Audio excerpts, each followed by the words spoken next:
안녕하십니까. 반갑습니다. 빌딩 남자입니다. 네. 어저께 6.17 대책이 발표되고 나서 많은 전화를 받았습니다. 네. 그리고 전화도 많이 하고 이것저것 상당히 많은 상황들이 생기네요. 우리는 어떻게 되나 이런 얘기죠. 예. 일주일 전에 법인 만들었는디, 야. 이런 분 꽤 계세요. 저희 교육생분들도 만들고, 이제 진짜 본격적으로 해본다. 했는데, 이런 상황이 터졌네요. 그리고 또, 개인적으로 못할 상황들이 있잖아요. 개인적으로 못할 상황들은 법인으로 다 됐었는데, 이런 상황이 됐으니까 참, 저도 좀, 나름대로 좀 황당하더라고요. 왜냐면 이제 아무리 법인을 규제해도 개인 정도만큼만 하겠지. 개인 정도만큼 하겠지. 이런 생각이었는데 법인을 훨씬 더 강력하게 규제했어요. 그죠? 법인으로 부동산 투자 절대 못하게. 네. 그래서 너무 갑작스럽다. 그러면서 이제 전화들이 많이 왔고 문의가 많이 왔어요. 근데 경매는 좀 괜찮지 않나요? 경락대출은 좀 다르지 않나요? 이렇게 자꾸 물어보셔서 저도 그럴 줄 알았는데 일단 부동산 대책에 대한 자세한 내용을 보니까 법인 사업자와 개인 사업자, 법인은 사업자 낼 수밖에 없잖아요. 그러니까 법인 사업자와 개인 사업자, 개인 사업자는 임대 사업자, 매매 사업자 다 포함되겠죠. 이런 사업자들은 전 지역에 대한 대출을 전면 금지한다. 이런 내용이었어요. 네, 세죠? 그래서 이제 경락대출은 좀 다르지 않나요? 이런 식으로 이제 물어보시는 분들이 있었는데 일단 발표가 그렇게 됐기 때문에 그 상황대로 일단은 이제 긴장해야죠. 그 상황대로 믿고 가야 되니까. 경매는 항상 이제 우리가 솔직히 법인을 한 이유가 뭐예요? 법인을 한 이유는 대출을 받으려고 한 거예요. 저 같은 경우는. 여러분들도 마찬가지죠. 우리가 경매가 우리 같은 서민에게 부동산을 통해서 나름대로 뭔가 지금 상황보다는 조금 다른, 지금보다는 수준이 조금 높은 어떤 경제적 상황으로 간다? 이런 상황 때문에 이제 우리가 하는데 그 부동산 경매를 하는 핵심은 뭐였어요? 대출이다. 대출. 왜? 일반 물건보다 싸게 사기 때문에 싸게 산 것에 대비해서 상대적으로 대출이 많이 나온다. 그렇기 때문에 낙찰가의 한 70에서 80, 때로는 90%까지 나왔다. 이런 내용이에요. 그래서 대출을 받고 진행을 하면 내가 투자한 수익보다 투자한 자본금 대비 수익이 좀 더 많이 나는구나. 그리고 내가 적은 돈으로도 투자할 수 있겠구나. 이런 상황이 되었어요. 그게 대출이 핵심이죠. 경매는. 그죠? 맞죠? 돈 있는 분들은 경매한다 안 한다? 안 한다고 그랬죠. 돈 있는 분들은 그냥 부동산 가서 좋은 물건 달라고 합니다. 그러면 사장님들이, 중개사 사장님들이 다 좋은 물건 추리고 나름대로 이제 그런 상황에서 좋은 물건을 얻을 수 있는, 초이스할 수 있는 그런 반경이 넓잖아요. 돈이 있으니까. 그리고 지금도 이제 결과적으로 이제 대출 규제인데 대출이 규제되면 이제 우리로서는 좀 힘들겠다. 이런 상황이 되는 거죠. 아무튼 여기서 이제 뭔가 좀 해보려고 했는데 안 되더라. 나는 이런 상황들이 꼭 생기더라. 그러면서 이제 낙담하시는 분들도 많았고, 이제는 어떻게 해야 되나 도대체 방법을 모르겠어요. 이렇게 하시는 분들도 있었고, 참 답답하다. 이런 어떤 심경 고백을 하신 분들도 많이 있었고요. 그리고 이제 그걸 넘어서 이제 하다못해 이제 욕이 막 나오는 거죠. 이게 쌍시옷 들어가고 이러면서 예, 정부가 이래도 되는지 어쨌든 돈 있는 사람은 막 살 수 있겠죠. 그죠? 왜? 돈 없는 사람은 못 사니까. 지금 같은 경우는 전에 같은 경우 좀 전만 해도 돈 없는 사람도 대출 받아서 다 샀는데 방법 만들어서 그렇게 안 되면 이제 돈 있으신 분들은 좀 더 싸게 살 수 있겠죠. 예. 그래도 많은 사람들이 못할 테니까 정부의 의도대로 어찌 보면 뭔가 이게 투자는 못하겠죠. 예. 돈이 어디로 갈지 좀 궁금하긴 합니다. 그리고 또 어떤 분들은 댓글 보면 정부를 너무 잘했다. 다주택자나 부동산 집 갖고 장난치는 놈들은 망해야 된다. 그분들도 세더라고요. 댓글이 장난 아니에요. 예. 그분들은 집 있는 사람이 죄인 거죠. 집 있는 사람은 완전히 완전 나쁜 놈인 거죠. 네. 아우, 네. 제가 완전 나쁜 놈인 거죠. 네. 그것도 또 법인 만들어서 정부가 절대 하지 말래는 법인 만들어서 투자하고 이런, 아우, 제가 이제 나쁜 놈입니다. 네. 아무튼, 중요한 건 이거죠. 여러분들, 그래서 이제 뭘 하셨어요? 소주 한잔 하셨어요? 아니면 신세 한탄을 하셨어요? 아니면 어떻게 하셨나요? 중요한 건 이런 상황에 내가 그럼 어떻게 해야 되지? 이걸 빨리 찾으셔야 되겠죠? 정신 차려야 되겠죠? 정신줄 딱 잡고 이제 뭘 해야 되는가? 이런 걸 생각하셔야 됩니다. 여러분. 생각하셔야 돼요. 항상 어떤 경기가 안 좋다. 코로나가 와서 뭐가 어쩌고 경기가 안 좋고 때로는 규제가 나오고 때로는 어떤 상황이 되곤 개인적으로도 내가 좀 투자해 보려고 그랬는데 돈 좀 모아놓은 거를 남편이 갖다 써야 되는 상황이라든가 부모님 드려야 되는 상황이라든가 별의별 상황들이 많이 나오잖아요. 그걸 무릅쓰고 이제 투자를 하면 돈은 어느 정도 벌겠고 꾸준히 그죠? 꾸준히 해야지 한 번 하면 안 되겠죠? 내 집안 사정도 그런데 어떤 나라 사정도 이러한 상황으로 돼가지고 내가 투자를 못하는 상황으로 자꾸 끌어내린다고 생각하면 한정이 없어요. 또 뭐예요? 세계적인 정세가 세계적인 상황 북한도 막 뻥뻥 터트리고 200 몇십억짜리 지어놓은 거를 부셔버리고 막 이러잖아요. 그러면 그런 상황에서도 하여튼 내 삶의 투자 방향을 항상 막고 있는 뭔가가 언제든지 생겨요. 집안에서도 생기고 직장에서도 생기고 그 다음에 나라에서도 생기고 세계 전체에서도 생기고 이렇죠. 그러면 그때마다 우리가 낙담을 하고 그때마다 힘들어하고 그때마다 술 한잔하고 술 많이 마셔야 되겠죠. 예, 그죠? 예, 한탄도 많이 해야 되고 땅도 많이 쳐야 되고 할 일이 너무 많아. 시간도 없고. 예. 근데 우리가 해야 될 거는 이런 상황에서 그럼 내가 뭘 해야 되지? 이걸 꼭 찾으셔야 돼요. 맞죠? 우리가 그걸 한번 찾아보자고 이렇게 이야기를 하는 겁니다. 자, 예전에도 지금 요번 주택 부동산 대책이 몇 번째요? 거의 20번째 넘었죠? 21번째인가? 22번? 하여튼 많이 나왔어요. 그죠? 문정부에서만 이렇게 많이 나온 거예요. 그럼 우리가 항상 규제 나올 때마다 제가 한 이야기가 뭐예요? 주택 규제예요, 주택. 주택 규제니까 주택 안 사면 됩니다. 이렇게 얘기한 거고. 또 하나, 개인이 규제예요, 개인. 그래서 법인하면 됩니다. 이렇게 얘기했는데 이제 법인을 거의 막으신 거예요. 법인이 거의 막혔더라고요. 그러면 법인 막혔는데 법인 해야 됩니까? 안 해야 됩니까? 당연히 안 해야 되는 거죠. 안 해야 되는 거죠? 그럼 뭐 해야 돼요? 우리가 개인이 주택하는 걸 막았으니까 이제 주택 아닌 다른 물건을 하시면 되는 거죠. 그죠? 그런 물건이 있습니다. 지금도. 그리고 저희 교육생들도 그런 어떤 상가 물건 이런 걸 해서 수익을 많이 내신 분들이 있고요. 그러니까 그런 걸 찾아야 되겠죠. 그리고 그랬더니 또 이제 주택이 쉽고 상가는 어렵다고 하시는 거예요. 맞는 말이죠. 근데 주택을 못 하는데 어떻게? 어렵더라도 할 수 있는 걸 해야 되지 않겠습니까?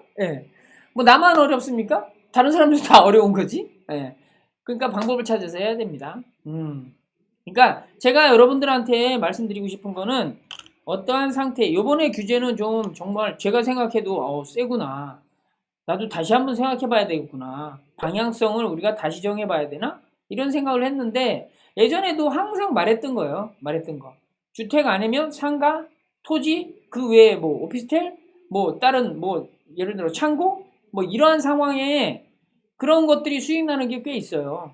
많이 있어요. 그래서 그것들을 계속 찾아야 된다. 이렇게 얘기했는데 접근하기 쉽고 주택은 안정되고 뭔가 내가 특별히 더 이상 해야 될 그런 게 덜한 거죠. 다른 물건에 비해서.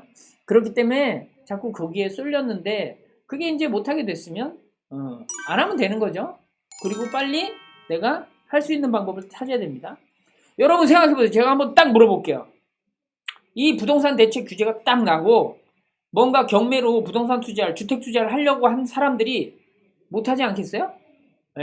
그럼 그 못하는 사람들을 100으로 보고 그 100이 오늘부터 상가를 막 조사한 사람이 몇 명 있을 것 같으세요?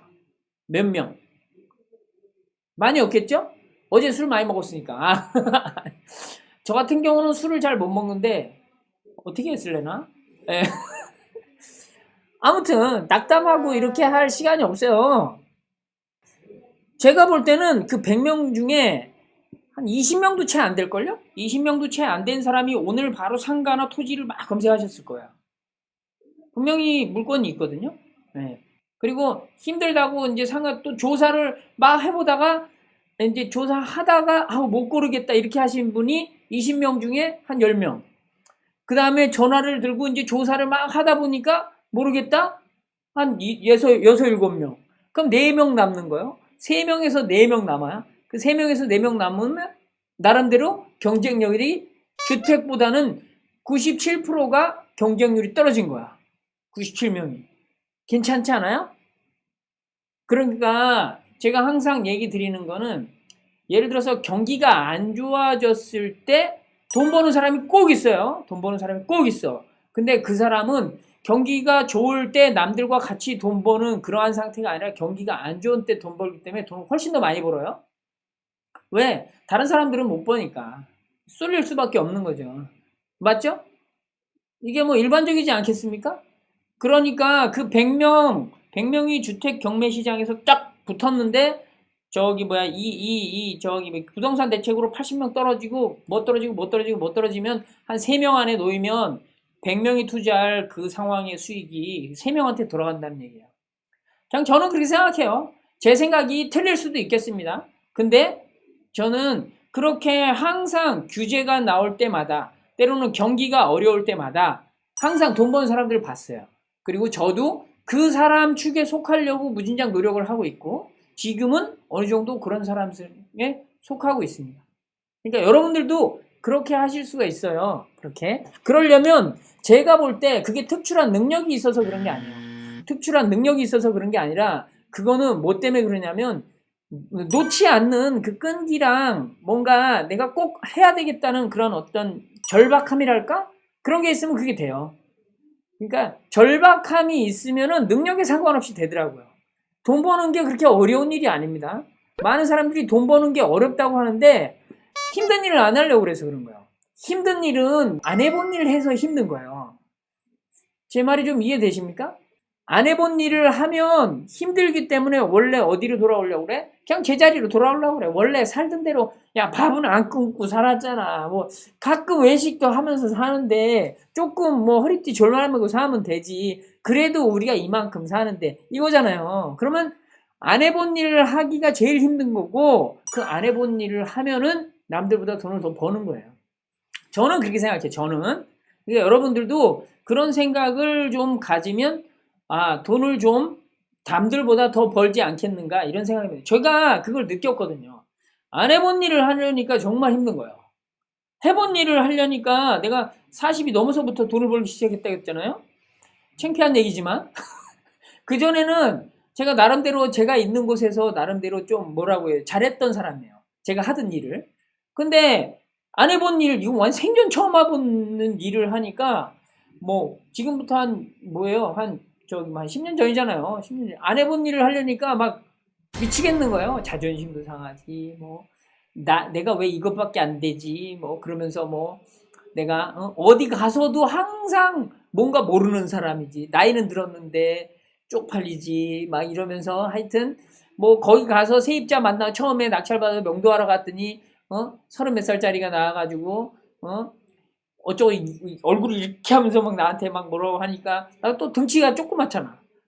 예. 그렇다고 자존심은 없는 건 아닌데 막 싸워도 못 이길 것 같지 뭐 아니 쪽팔리 뭐 어떻게 미치게 힘든 거죠. 완전 힘든 거야. 그러니까 제가 볼 때 힘든 일은 뭐예요? 안 해본 일을 하니까 힘든 거예요. 여러분들이 주택은 몇 개 받았는데 상가는 뭐 안 해봤어. 그러니까 힘든 거지 이제. 근데 어떻게 돼요? 그래야 돈을 버는 거죠. 저는 생각이 그렇습니다. 어쨌든 그렇게 여러분들이 좀 제가 지금 하는 얘기는 6.17 부동산 대책이 나왔기 때문에 여러분들이 정신이 혼미해져 있다. 예를 들어 100명이 주택으로 해가지고 법인으로 해가지고 막 이렇게 하려고 하는데 그게 이제 전면 통제가 됐다. 막 그러니까 한 80명 떨어지고 한 90 몇 명이 다 떨어지는데 빨리 잽싸게 돌아가지고 나는 상가 할랜다, 토지 할랜다, 뭐 이런 거를 바로바로 해가지고 이건 법인을 하거나 뭘 하거나 아무 상관이 없어요. 대출이 80에서 90% 나오니까 괜찮은 거는 90% 나오는 상가는 기본적으로. 그리고 80% 일반적이에요. 그러니까 그런 거를 법인이건 개인이건 상관없이 그냥 할 수 있다 이런 개념인데 이렇게 빨리 정신 차려서 그쪽으로 가느냐 안 가느냐 차이는 뭐라고? 힘든 일을 하느냐 안 하느냐. 그 힘든 일은 뭐예요? 해본 일은 안 힘들고 안 해본 일은 힘들기 때문에 안 해본 거를 하느냐 안 하느냐가 결국 돈벌이의 관건이다. 저는 이렇게 생각한다고요. 이게 왜 그래요? 규제가 나오고 주변에서 뭔가 정세가 어렵고 경기가 어렵고 뭐 이렇게 주변에서 많은 상황들이 나오니까 그런 상황들을 다 무릅쓰고 내가 해야 될 건 뭐예요? 안 해본 일을 하다 보면 남들보다 더 돈을 벌게 돼 있다. 저는 이렇게 생각해서 여러분들께 이제 한번 말씀드렸어요. 아시겠죠? 자, 그러면 일단 제 개인적인 어떤 이 얘기는 그만하고 개인적인 얘기는 아니죠.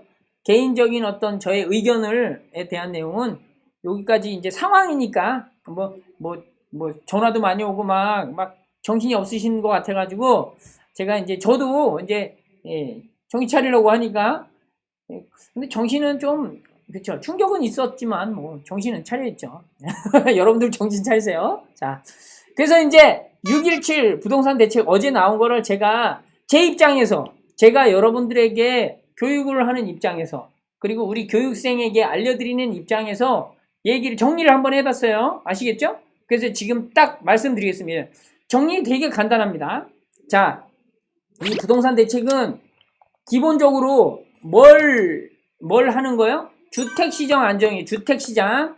그러니까 집 사지 않으면 아무 상관이 없는 거예요. 집 아니라 다른 거 사면은 아무 상관이 없어요. 또 하나, 여러분들이 돈이 있는 분들은 되게 좋아하셔야 돼요. 돈 있으면 그냥 다 살 수 있어요. 돈 없는 분들이 대출해가지고 사는 것들이 다 막히기 때문에 돈 있으면 그냥 막 사세요. 괜찮죠? 자, 첫 번째가 우리가 지금 저 주변에 있는 우리 상황에서 가장 힘든 이 정책의 초점은 뭐냐면 법인 대출을 전면 규제했다 이거예요. 법인 대출. 다시 말해서 법인 사업자와 개인 사업자, 이 개인 사업자, 법인 사업자, 우리가 법인을 왜 만들었어요? 개인 사업자를 왜 했어요? 개인 매매 사업자 이런 거를 하면은 대출을 많이 해주니까. 근데 대출 많이 해줘도 그게 몇 개 하면은 뭐 DSR, LTV 뭐 이런 거 적용돼가지고 우리가 못하니까 법인으로 해서 대출을 법인은 많이 나왔으니까. 그래가지고 했더니 이제 법인에 대한 사업자, 법인은 항상 사업자 내야지 하니까 그 다음에 개인의 사업자 이런 것들은 완전히 지역에 상관없고 주택은 전면 금지한다 이렇게 나왔어요. 이거는 상당히 우리에게 충격적이죠. 왜 우리는 지금 법인을 좀 해가지고 이렇게 계속해서 하려고 했으니까. 아시겠죠? 이게 법인 투자가 원천 복사됐다. 대출이 안 돼. 아시겠죠? 그리고 이제 종합부동산세 법인으로 부동산 많이 이렇게 가지고 있으면 종합부동산세가 높아졌다. 4%로. 3% 4%막 이렇게 나오잖아요. 그러니까 높아졌다. 이런 얘기예요. 그죠? 그리고 나서 그러면 법인 내가 지금 가지고 있는 법인으로 뭐 할 수 있어? 뭐가 이득이 있어? 이득이 아예 없으면 없애버려야 되나? 막 이런 생각인데 제가 볼 때 이득이 있는 상황은 뭐냐면 법인으로 해서 내 돈 가지고 내 투자금을 가지고 단기 매도할 때는 그나마 개인보다 양도세에 우위겠기 때문에 양도세 우위게 그래서 그 정도는 괜찮네 이렇게 생각을 하는데 우리가 솔직히 원래 법인을 하려고 했던 건 대출을 받기 위해서였기 때문에 이것들은 그렇게 우리에게 도움이 안 되겠다 이런 생각이 듭니다. 아시겠죠? 그러니까 법인 대출이 지금 완전히 막혔다. 근데 앞으로 지나가면서 어떻게 상황이 변할지는 저도 모르겠어요. 아시겠죠? 왜냐면 대출에 대한 내용을 하려고 우리가 제가 10년 전부터 이게 진행되어 온 상황을 얘기 드리는 거예요. 처음에 개인으로 하다가 개인으로 하면은 몇 개 받아서 안 되니까 사업자로 하다가 사업자로 해도 결국에는 내 총 수입에 대한 부채가 높아져 가지고 안 되니까 결과적으로 뭘 했어요? 신탁을 하다가 신탁으로 해가지고 진행이 안 되니까 법인을 해서 지금 진행했던 거예요. 이런 변천사는 왜 그랬어요? 대출을 받으려고 그랬던 거예요. 그러면 앞으로 이 법인으로 대출을 막았으면 이러한 방법의 상황들을 누가 알려줬냐면 내가 찾은 게 아니라 대출 상담사들과 그 제2금융권 대출, 경락대출을 해주시는 분들과 그 법무사 뭐 이런 분들이 다 본인들이 만들어서 찾으신 거예요. 그래서 저희한테 알려줬거든요. 저한테. 그래서 저는 그걸 따라서 했을 뿐이에요. 그러면 법인으로 지금 대출 규제가 잘못 통제됐다. 그러면 결과적으로 경매가 대출 받지 않으면 경매가 낙찰이 거의 안 될 텐데 저는 그렇게 생각해요. 거의는 아니지만 어쨌든 많은 타격이 있을 텐데 그럼 어떤 다른 대출 방편을 만들려나? 이러한 생각이 지금 있어요. 그래서 그게 좀 궁금합니다. 근데 이거는 시간이 좀 지나야 나와요. 그러니까 좀 기다려 봐야 되겠죠.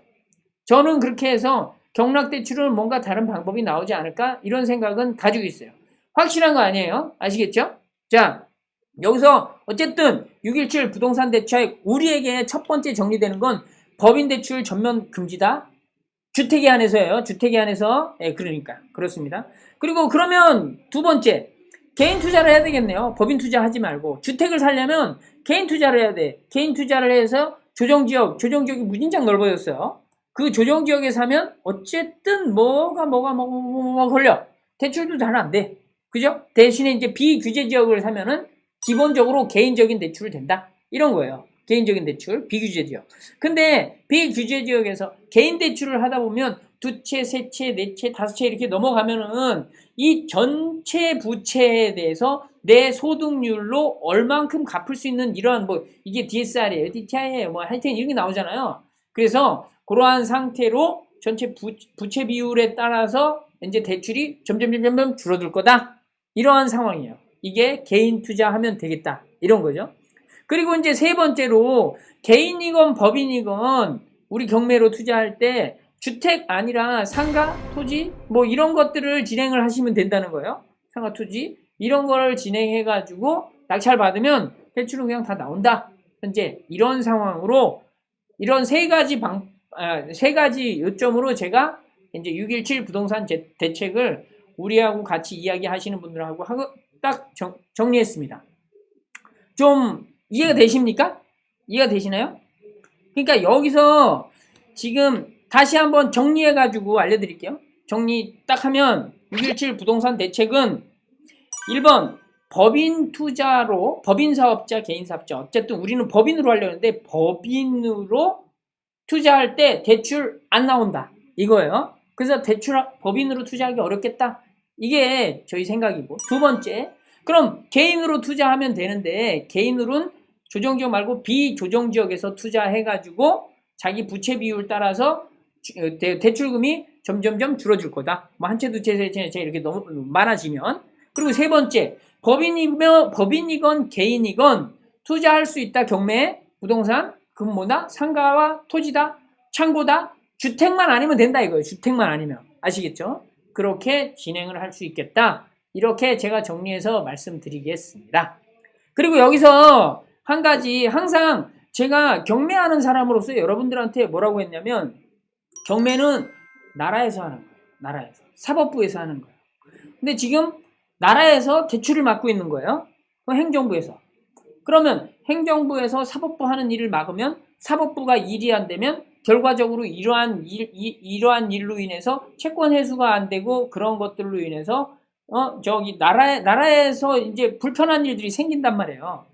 그렇기 때문에 항상 그들만의 리그로 인해서 경매, 낙찰, 잔금, 대출을 해주는 은행권과 법무사님들, 변호사 사무장님들, 그리고 상담사님 이런 분들이 항상 그 경매, 낙찰, 잔금에 대한 대출을 해줄 수 있는 방법을 그때그때 항상 만들었어요. 그러니까 지금은 법인으로까지 대출이 완전히 금지되면 일반 투기하는 금액하고 이 경매, 낙찰, 잔금 대출하고는 비교가 안 돼요. 그러니까 세 발의 피라고 해야 되나? 세 발의 발톱인가? 조족지혈이잖아요. 그죠? 네. 세 발의 피 맞죠? 그러니까 제가 항상 얘기하잖아요. 우리 송파에 예전에 헬리오시티가 몇 세대? 9,800세대. 저기 하남 미사시티가 얼마? 10,000세대가 넘어요. 저기 일산에 있는 킨텍스 앞에 있는 만세대가 넘어요. 우리 경매 물건을 여러분들이 조금 조사해 봤으면 경매 물건이 기본적으로 15,000건에서 2만 건 사이인데 여기에서 주택에 대한 물건은 10,000건 이하란 말이에요. 그러니까 예를 들어서 헬리오시티 만세대가 들어올 때 다 대출해서 나오는 건데 그 금액하고 한 채에 15억이잖아요. 한 채에 10억, 15억. 근데 저기 경매 물건은 한 채에 1,000만 원짜리도 있어요. 네? 그리고 그렇게 비싼 집들은 그렇게 많이 안 나와요. 좋은 집이니까. 어쨌든 그러한 상황으로 되면은 경락잔금 대출은 우리나라 전체의 신규 분양에 대한 그 건물 분양 대출 뭐 이런 것만 따져도 일반 집도 또 다 대출해 주잖아요. 그러한 전체 주택 시장의 대출에 대해서 요만큼도 안 되는 거예요. 요만큼도 안 돼. 근데 요거를 항상 매각을 빨리빨리 사법부에서 해야 채권이 썩지가 않고 채권 회수가 안 되더라도 돌아가기 때문에 이거를 법원에서 나라에서 막 가져와 가지고 하려고 이렇게 노력을 하는 거기 때문에 이거에 대해서는 뭔가 방법이 생기지 않을까? 이런 거는 그냥 저의 생각이에요. 안 생기면 말고 어떻게 하겠어요? 또 그 방법에 따라서 내가 찾아서 하면 되겠죠. 아시겠죠?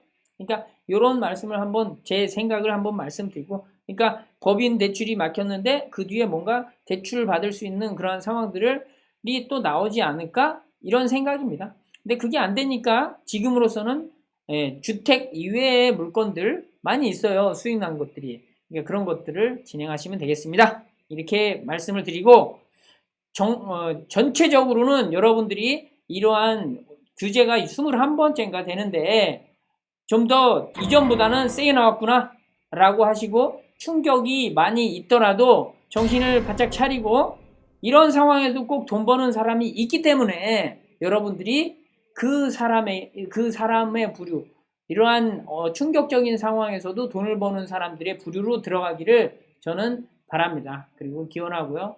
정신을 똑바로 차리시면 좋겠습니다. 저도 그렇게 할 테니까요. 네. 여기까지 이제 6.17 부동산 대책, 법인 투자 원천 봉쇄에 대한 내용에 대해서 제가 말씀을 한번 드렸고요. 네.